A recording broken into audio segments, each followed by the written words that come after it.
اے میرے بندو تمہیں دنیا میں جو بھی دے دیا جائے، دولت دے دی جائے، کاروبار دے دیا جائے، بیوی دے دی جائے، بچے دے دیے جائیں، وہ تو دنیا کی دولت ہے،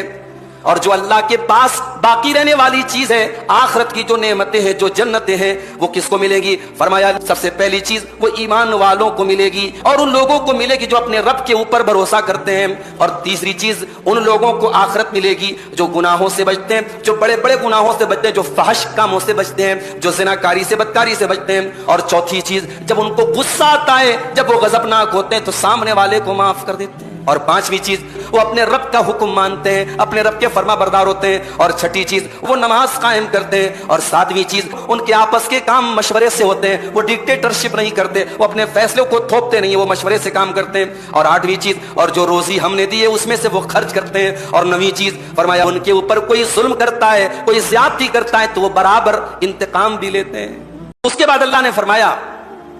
کہ شریعت میں کسی حکم کو نافذ کرنا، اس کی اتھارٹی انسان کو حاصل ہے۔ عرب میں کیا کرتے تھے؟ ساڑ خرید لیا، ساڑ کو وہ کیا کرتے تھے؟ اس کا کان کاٹ لیتے تھے اور کہتے تھے صاحب یہ ساڑ جو ہے ہمارے فلاں معبود کے نام سے خاص ہو گیا، اب اس کو کوئی ذبح نہیں کر سکتا، اس کا گوشت حرام ہو گیا ہمارے اوپر۔ تو یہ اللہ کے حلال کیے ہوئے چیز کو حرام کرنے کی اتھارٹی تم کو کس نے دی؟